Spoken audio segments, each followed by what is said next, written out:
Hi guys, this is Dr. Robinson. The name of this class is United States History, and this class is based on the Georgia Performance Standards, and the whole intent and purpose of this video is to help you prepare for the end of course test for United States History in the state of Georgia. So let's get to it. My classroom in this video is based on lots. That's what we'll be learning. The language of the standards. I have a standards-based classroom, and everything we learn is based on learning what the state of Georgia standards for United States history wants us to learn, so we can prepare better for our end of course test. So in class I will be giving you a copy of the Georgia Performance Standards for United States history. Let's look at SSUSH1. This is an abbreviation. SS means social studies. USH obviously means United States history. In this particular one, we're looking at Standard 1. At the top in bold is our main focus. That's our main thing that Standard 1 wants us to learn. Okay, and it's an objective. The student will describe.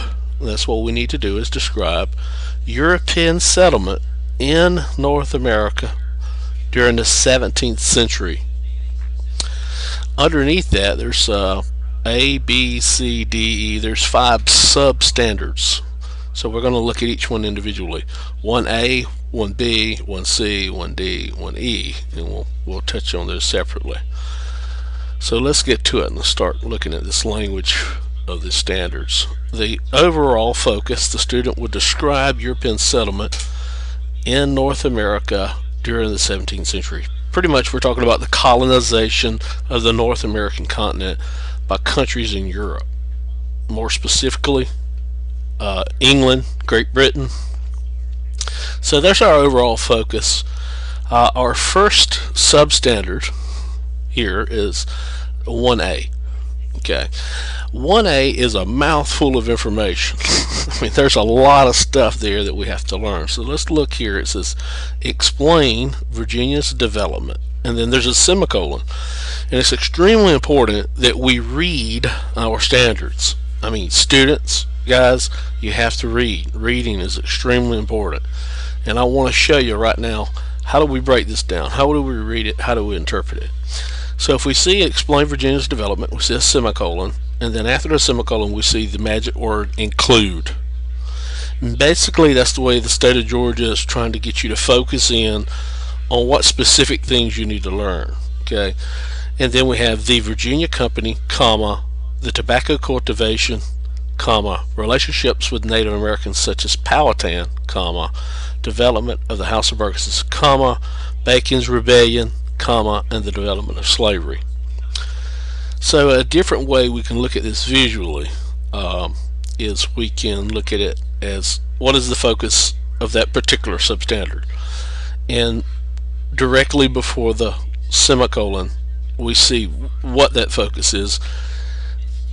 They want us, or they want you, the student, to be able to explain Virginia's development. So an essential question may be for us to ask is, what about Virginia's development must I know in order to be prepared for the Georgia U.S. History end of course test? Very good question. So what must we know? What details, what specifics, what particular things, what nuances must we know about Virginia's development to be prepared for the Georgia end of course test in U.S. history? And if we look back at our substandard, it tells us. It says include the Virginia Company, tobacco cultivation. So what we essentially do is, if I made a visual like this, we would have elements. There are 6 individual elements that you must know in order to be prepared for the Georgia end of course test. The first one, the Virginia Company. Number 2, tobacco cultivation. Powhatan is 3, House of Burgesses 4, 5 is Bacon's Rebellion, and 6 is the development of slavery. These are the things we must know. We must know each one of these 6 elements, 6 specifics concerning Virginia's development. along with that, I will include themes. Virginia Company theme is economics or migration, and tobacco cultivation economics or cash crop. And we're going to look at these individually. We're going to break them down and clump them little by little. That's what we're going to do. Alright, so let's look at Virginia. Where is Virginia?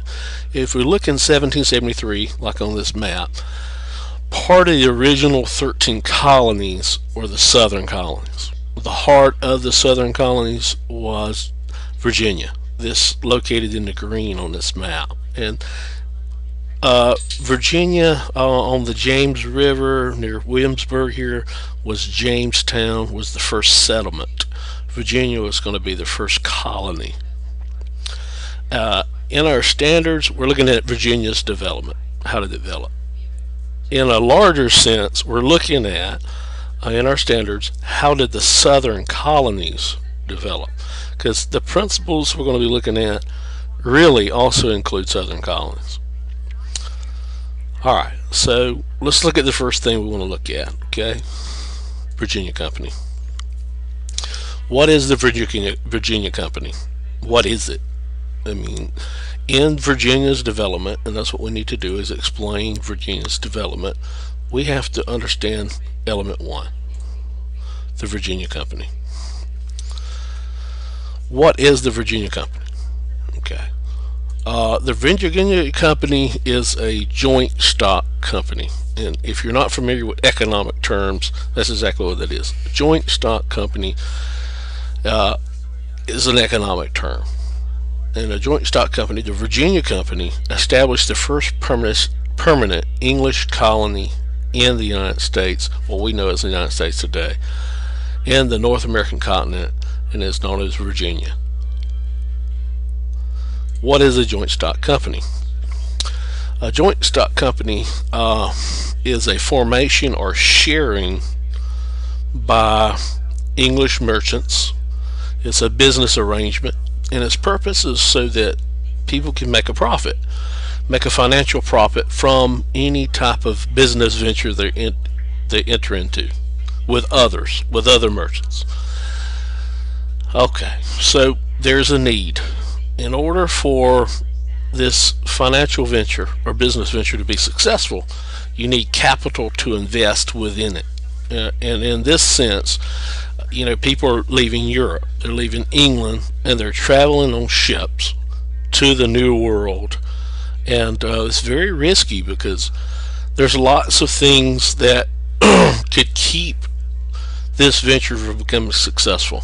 And we're going to talk about those a little bit later on. Native Americans were not very friendly to outsiders or to strangers. Diseases, hostile environments. So these joint stock company members are going to pull together, and their goal is to minimize the loss by sharing in the expenses of the business venture to maximize profits and to reduce losses.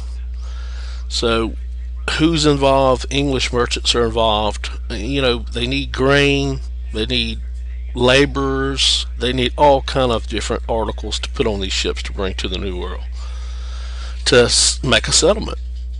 And that first settlement, when the joint stock company lands in Virginia, what is known as Virginia, if you look back at this map here, the Virginia Company in red was the original grant, and actually before 1607 was located, and in 1609 was located right around in here.